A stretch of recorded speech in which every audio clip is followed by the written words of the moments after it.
National conference के यहाँ पे मेरे साथ आए हुए सीनियर लीडर हजरात, यहाँ पे और नेशनल कॉन्फ्रेंस और इंडियन नेशनल कांग्रेस के यहाँ आए हुए वर्कर हजरात, भाइयों बुजुर्गों, आप सबको मेरे तरफ से अस्सलाम वालेकुम और आदाब। अपनी तकरीर शुरू करने से पहले पिछले दिनों में यहाँ गाड़ी के हादसे में जो 5 कीमती जानें चली गई, हमसे छीनी गई, मैं अपने तरफ से अपने वालिद मोहतरम तंजीम के सदर जनाब फारूक अब्दुल्ला साहब की तरफ से, अपने तमाम साथियों की तरफ से ताज़ियत और अफसोस का इजहार करना चाहता हूँ। जो जख्मी है अल्लाह ताला उनको शिफा दे, उनको दोबारा सेहत दे।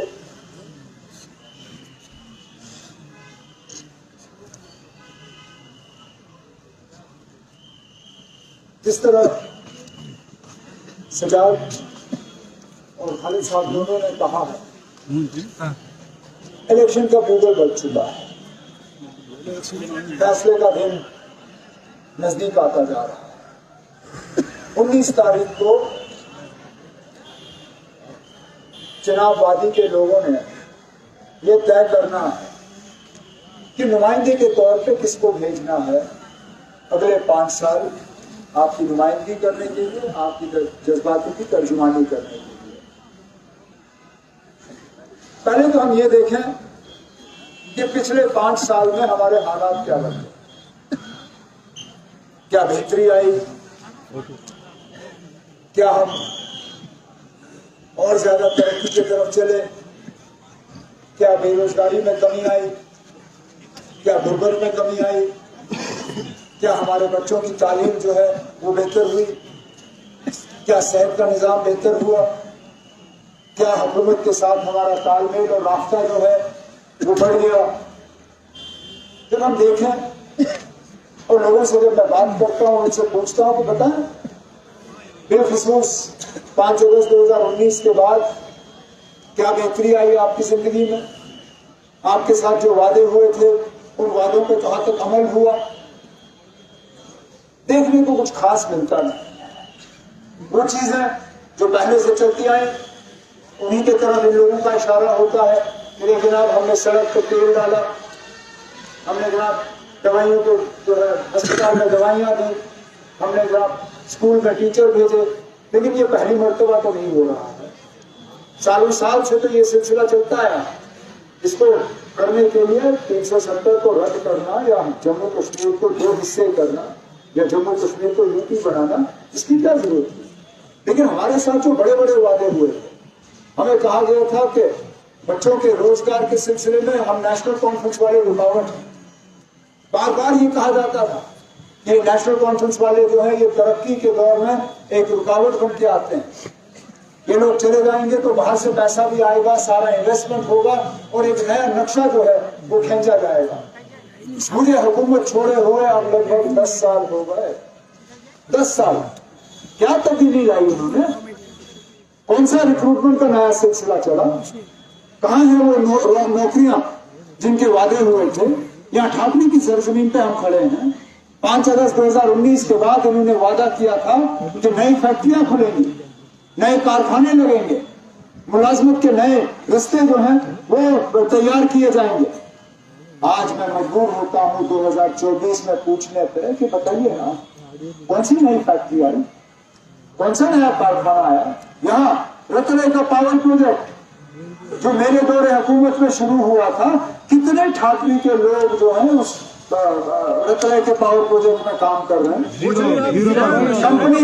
कंपनी भी बाहर से, इंजीनियर भी बाहर से, ठेकेदार भी बाहर से, मजदूर बाहर से।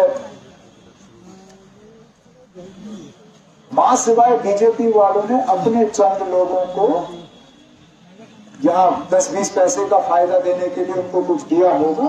बाकी जो आम लोग यहाँ के रहने वाले हैं उन्होंने इस प्रोजेक्ट से 10 पैसे का फायदा नहीं लिया। और कैसे लेंगे? इस प्रोजेक्ट का सबसे ज्यादा फायदा तो बीजेपी ने लिया पिछले दिनों में, और ये हकीकत है। सुप्रीम कोर्ट के हुक्म के बाद जब वो पोल बॉन्ड ना, वो इलेक्शन बॉन्ड का सिलसिला जो सामने आया, उससे हमें पता चला कि ये रत्न प्रोजेक्ट वालों ने बीजेपी को कम से कम 600 करोड़ रुपए दिए हैं। 600 करोड़। अब क्यों दिए जरा बताएं? क्या मजबूरी थी उस कंपनी की कि बीजेपी को इन्होंने पैसे दिए और यहां किसी को नहीं दिए? उसमें कांग्रेस का नाम नहीं है, नेशनल कॉन्फ्रेंस का नाम नहीं है, बाकी किसी तंजीम का नाम नहीं है, लेकिन बीजेपी का है। जाहिर सी बात है, कोई मजबूरी थी। तो रोजगार यहां किसी को मिला नहीं, ठेके यहां लोगों को, आम लोगों को मिले नहीं। फायदा इस प्रोजेक्ट का, और फायदा इस प्रोजेक्ट का भी नहीं मिलेगा। दरिया यहां आपकी, आब हवा आपकी खराब हो रही है, लेकिन अगले 40 साल के लिए बीजेपी वालों ने ये आपकी बिजली राजस्थान को दे दी। 40 साल। मेरी उम्र अब 50 पार हो गई है।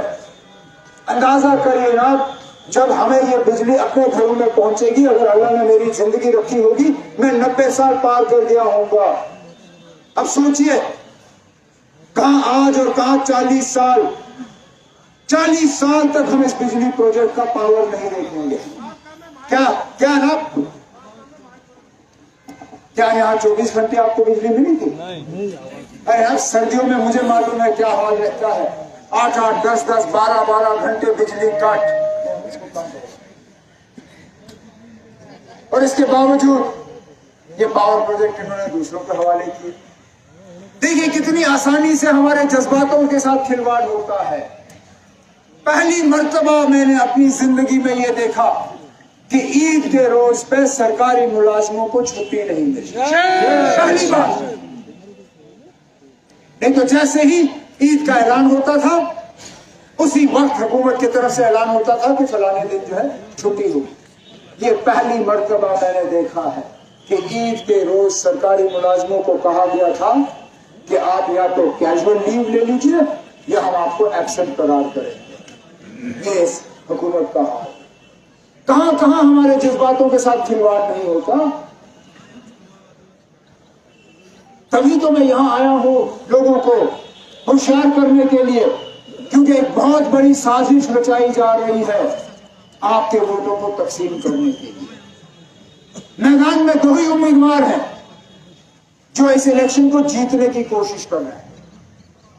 और इस बात पे गौर करिए, और गौर करने के बाद अगर आपको मेरा ये कहना गलत लगा या आपको लगता है कि मैं कुछ गलत कह रहा हूं, जो भी आपका फैसला होगा हमारे सिर आंखों पे, लेकिन गौर जरूर करिएगा। यहां 2 ही लोग हैं, एक इंडिया अलायंस के और बीजेपी के, जो इलेक्शन जीतने की कोशिश कर रहे हैं। बाकी उम्मीदवार जो यहां घूम रहे हैं, उनका एक ही मकसद है कि किसी ना किसी तरह वोट जो है वो तकसीम हो जाए। और इनमें सबसे बड़ा अगर हम देखें तो मेरे वालिद साहब के उस वक्त दोस्त हुआ करते थे जनाब गुलाम नबी आजाद साहब। अफसोस से कहना पड़ता है कि कहां वो मुल्क के लीडर थे। कोई ओहदा ऐसा नहीं था जो कांग्रेस ने उन्हें नहीं दिया था। जितनी मेरी जिंदगी है उतनी शायद आजाद साहब ने जो है कांग्रेस के वर्किंग कमेटी में वहां रोल अदा किया। अरे हम तो ये सोच रहे थे कि कल अल्लाह ने चाहा और कांग्रेस की हुकूमत बनेगी, हिंदुस्तान के वो नायब सदर या सदर बनेंगे। मुल्क भर के लीडर थे। जब कांग्रेस छोड़ा, कहा मैं जम्मू कश्मीर में एक नई पार्टी बना रहा हूं। मैं कहा ठीक है, पूरे जम्मू कश्मीर में आए और अपनी किस्मत आजमाए। कहां आजमाए किसको? सिर्फ और सिर्फ जिला डोडा में और जिले किश्तवाड़ में। नहीं, मुझे समझाने दीजिए, उसके बाद शेम या नहीं वो आप 19 तारीख को तय करिए। इलेक्शन लड़ने के लिए और जीतने के लिए कोई उम्मीदवार इलाका नहीं छोड़ता। हर इलाके में जाते हैं और वोटों को तैयार करते हैं कि किसी तरह हमें वोटर जो है अपने वोट से नवाजे। मुझे ये बताइए ना, आप जो पार्टी लेके घूम रहा है, उसने उधमपुर के किसी भी असेंबली हल्के में अभी तक तकरीर की? नहीं, एक भी नहीं। उधमपुर छोड़िए, कठुआ में 6 असेंबली हल्के हैं, ये बाल्टी वाले क्या कठुआ में एक जगह गए तकरीर करने के लिए? यहां तक मैं कहता हूं ना, ये रामबन भी नहीं गए। चुन चुन के सिर्फ इन्होंने वहां पे प्रोग्राम किए हैं जहां वोट तकसीम करके बीजेपी को फायदा होगा। सिर्फ मकसद उनका ये है। अरे नहीं तो बताइए ना, नेशनल कॉन्फ्रेंस जो है, हम जम्मू कश्मीर पे जो है कहते हैं कि हम पूरे जम्मू कश्मीर की पार्टी है, लद्दाख की पार्टी। हम जब लड़ते हैं तो तमाम सीटों पर लड़ते हैं। इस बार हम लड़ नहीं रहे हैं, कांग्रेस की मदद कर रहे हैं, लेकिन कश्मीर की 3 सीटों पर नेशनल कॉन्फ्रेंस के उम्मीदवार हैं। अनंतनाग से हमारे उम्मीदवार हैं मियां अल्ताफ साहब, श्रीनगर से हमारे उम्मीदवार हैं आगरुल्ला साहब, बारामूला से तंजीम ने खुद मुझे हिदायत दी इलेक्शन लड़ने की। मुझे ये बताए ना, मुझे ये बताइए, इस सीट के अलावा ये बाल्टी वाले कहां से लड़ रहे हैं? क्या इन बाल्टी वालों ने जम्मू से उम्मीदवार उतारा? नहीं उतारा। क्यों नहीं उतारा? क्योंकि अगर जम्मू से बाल्टी वाले खड़े होते बीजेपी को नुकसान होता। उन्होंने अनंतनाग से उम्मीदवार नहीं उतारा। क्यों नहीं उतारा? क्योंकि बीजेपी को उसका नुकसान होता। उन्होंने श्रीनगर से, बारामूला से उम्मीदवार नहीं उतारा। क्यों? क्योंकि उनको बीजेपी की इजाजत नहीं थी।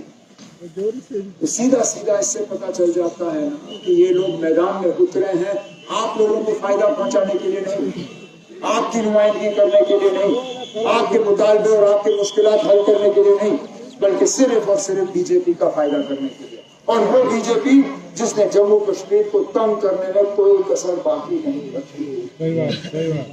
हमारी शनाख्त, हमारी पहचान, हमारा वकार, हमारा वजूद, सारा कुछ इन्होंने तहस नहस किया। जिन जमीनों के मालिकाना हक उस वक्त बाबा कौम शेर कश्मीर शेख महमूदुल्लाह ने यहाँ के लोगों को दिए, उन्हीं जमीनों को आज ये लोग कब्जा करने की कोशिश कर रहे हैं। जिस कर्जे से जनाब शेख साहब ने इस कौम को निकाला, इन लोगों की कोशिश है कि दोबारा हम लोगों को जो है कर्जे में ये लोग डुबोते हैं। ये जरा सा भी खुश नहीं है कि हम खुशहाल थे, कि हम अपनी जगह ठीक थे। इनकी भरपूर कोशिश रही कि किसी ना किसी तरह हमें परेशान और तंग किया जाए। आज बड़े दावे करते हैं कि अब असेंबली इलेक्शन होंगे, है ना? कौन सा एहसान किया? ये तो असेंबली इलेक्शन सुप्रीम कोर्ट के हुक्म के मुताबिक हो रहे हैं। ये तो सुप्रीम कोर्ट का फैसला था। जब 370 पे उन्होंने अपना फैसला सुनाया, उस फैसले के दौरान उन्होंने कहा कि 30 सितंबर तक यहाँ असेंबली के इलेक्शन खत्म होने चाहिए। इन्होंने कौन सा हमारे ऊपर मेहरबानी की? अब कहते हैं हम यूटी से आपको स्टेट बनाएंगे। अरे ना, पहले तो हमें यह समझाइए कि आपने हमें स्टेट से यूटी क्यों बनाया? हम तो रियासत थे, हमने आपसे यूटी का दर्जा नहीं मांगा। आपने यूटी का दर्जा हमें दिया क्यों? हम ही एक लौटा वाहिद एक बदनसीब कौम है इस पूरे मुल्क में जिनको रियासत से यूटी का दर्जा मिला। बाकी पूरे मुल्क में आप देखें कोई ऐसा मिसाल नहीं। बाकी जगहों पे जो यूटी थे उनको रियासत बनाए गए।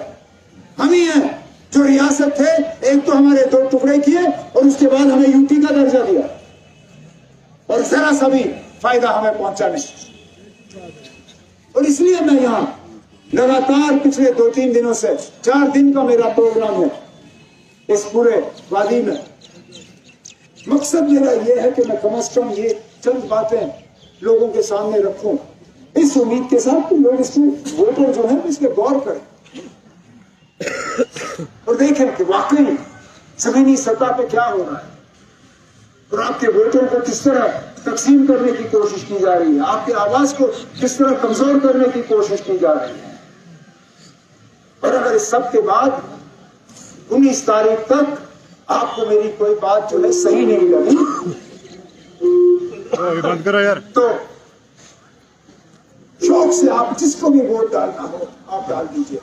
लेकिन अगर मौजूदा हालात से आप जरा सा भी परेशान हैं, अगर मौजूदा हालात से आपको लगता है कि आपके तसल्ली के मुताबिक काम नहीं हुआ है, आपके बच्चे अभी भी बेरोजगार हैं, मायूस हैं, नाराज हैं, अगर आप इस बात से नाराज हैं कि जनाब इन्होंने बाकी हमें कुछ नहीं दिया, लेकिन एक चीज इन्होंने जरूर दी, गली गली पे इन्होंने जो है शराब की दुकानें दी, गली गली।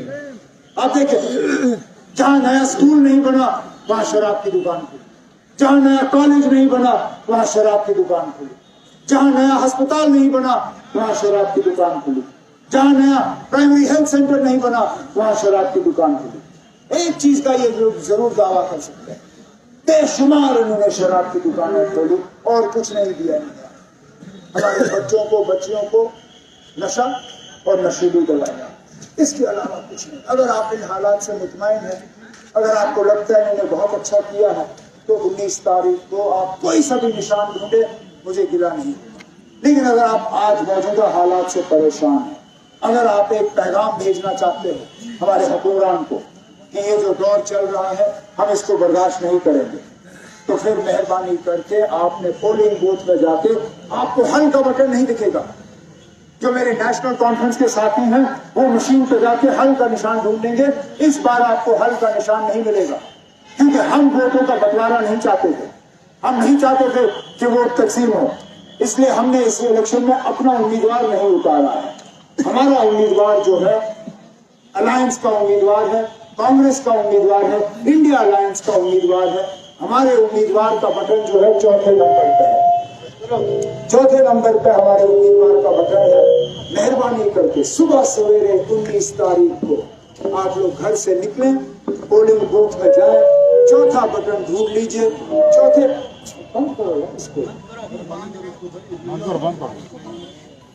चौथे बटन को दबा के उसके सामने हाथ का निशान होगा। इस बार हल नहीं दिखा तो ये समझ लीजिए कि हाथ और हल जो है वो दोनों एक ही बटन में है।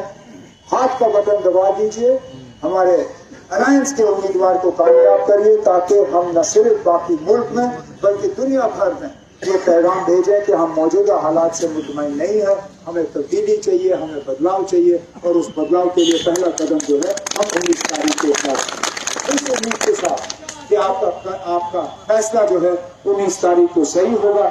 उसके बाद जैसे मैंने कहा असेंबली इलेक्शन जो है फटाफट होंगे, अगस्त में जो है ऐलान होगा और अगस्त सितंबर के दौरान जो है इलेक्शन होंगे। उससे पहले मैं उम्मीद करता हूं कि मुझे कम से कम 1-2 बार यहाँ दोबारा आने का मौका हासिल होगा। उस वक्त और बातें करेंगे, लेकिन फिलहाल इतनी ही गुजारिश करते हुए मैं आपसे अब रुखसत होता हूँ। बहुत बहुत शुक्रिया। अस्सलाम वालेकुम और आदाब।